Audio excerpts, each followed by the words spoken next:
Hey everybody, it's Aidan here once again, and welcome back to some Assetto Corsa as it's time to demo the latest version of the VRC Renault R25, the 2005 V10 monster that won Fernando Alonso his first of two I only said world championships and then I said world titles in the same thing. His world titles. There we go. But anyway, in the original version of this car, we had just the model, some basic physics, and it was just like the original beta.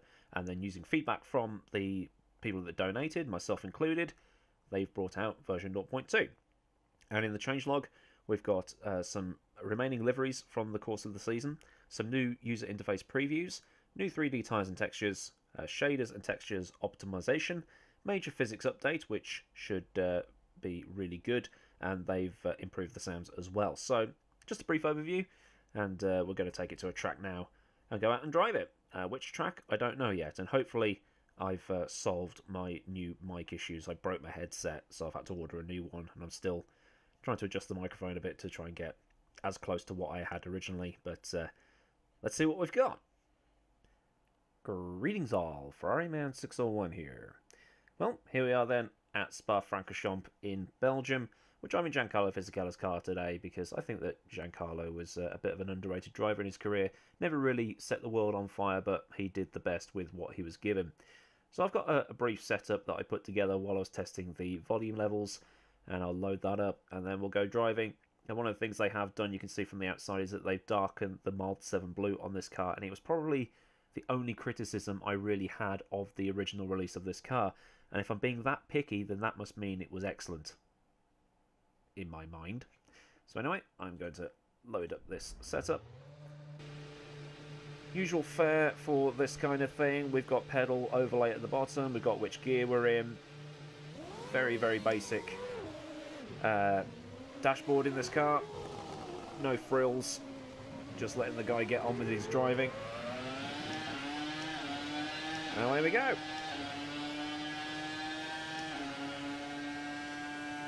Across the curbs, through Eau Rouge. That's Radion, actually. And then down the Camel Straight. I'm going to be passing people as if they're not there. I'm going to get hard on the brakes until they come. I'm not going to be over the top on the braking just yet because this car doesn't really function well on cold tyres and brakes.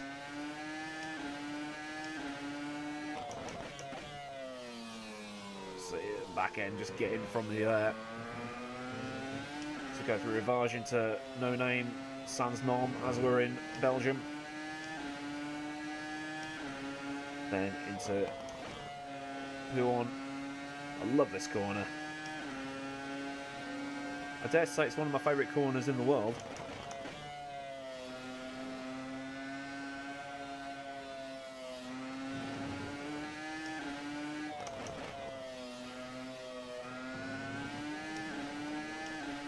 Out through Stavolo. I think this one's Stavolo.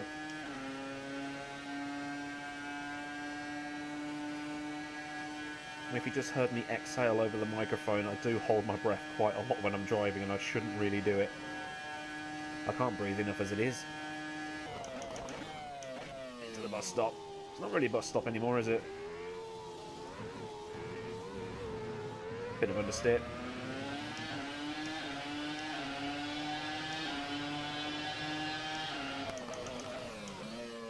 Major lockup.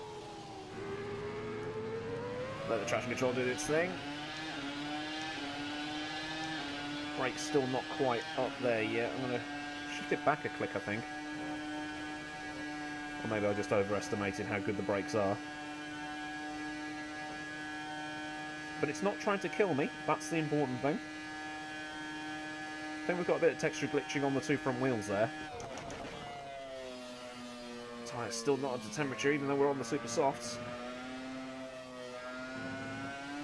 Back end wants to go, but that's probably my ineptitude with setups rather than the car.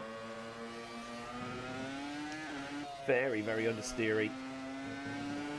I'll try and find the video, but there's something Martin Brundle did for ITV back in the day, where he said that Fernando would sort of come off the gas mid-corner to try and generate that turn in, and that's how this car really needs to be driven.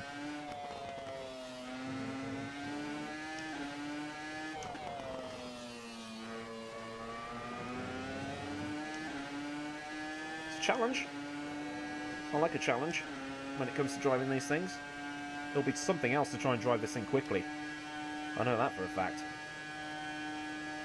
But I'm not the best hot lapist in the world.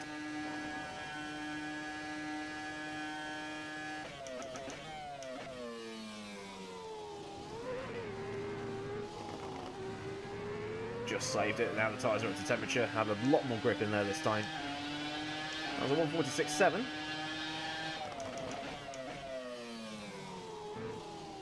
Yeah, there's that understeer again. So used to driving the modern hybrids, I think.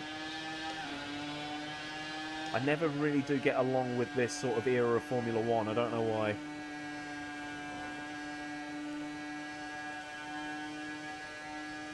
It seems like every car had its own way of being driven every year, whereas now they're so generic.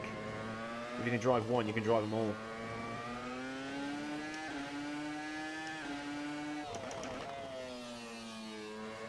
But it was really down to the fact that this car didn't blow up as much as the McLarens did that Nando won that first title.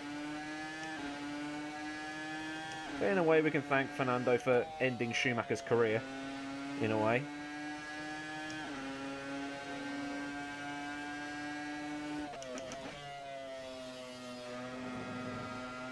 Very durable tyres, these as well.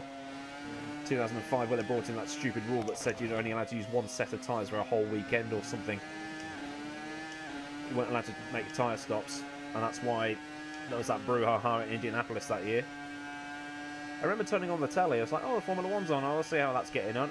Hang on, why is there only 6 people on lap 2? I think I might watch this.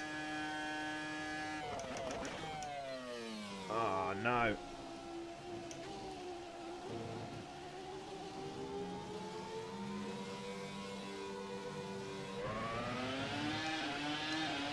I didn't want to set a lap record by cutting the corner.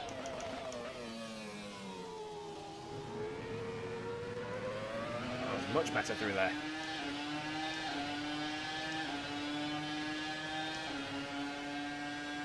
I'm actually really enjoying this. Across the top at Radion. There we go. Wonder what it's like going backwards through there.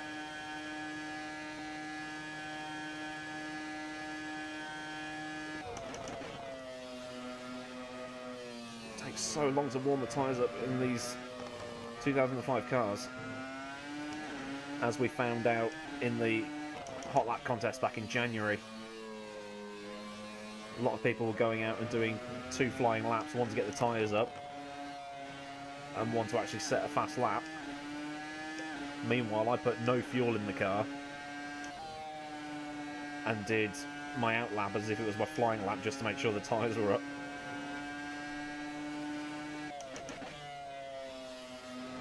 Still came third.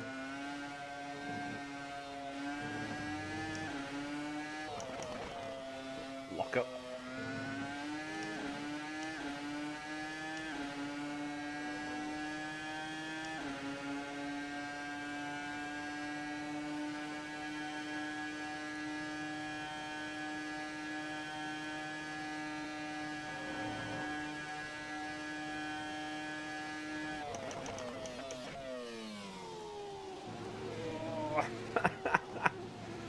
Maybe a click of rear wing required. And there we go, 147.5. Even with that slower outlap, well, slower outlap, but slower over the line thing. But here's the outside of the car, and it looks absolutely gorgeous. I dare say, one of my favourite Formula 1 cars of all time. It looks fantastic. So this has been a short review and demonstration of the VRC Renault R25 from 2005. If you like this video, give it a thumbs up. And if you want to take our relationship to the next level, hit that subscribe button so you never miss a future video. So until that next video, I've been Aidan Millward. Have a great day wherever you live in the world, and I'll see you all again soon for another video. Goodbye.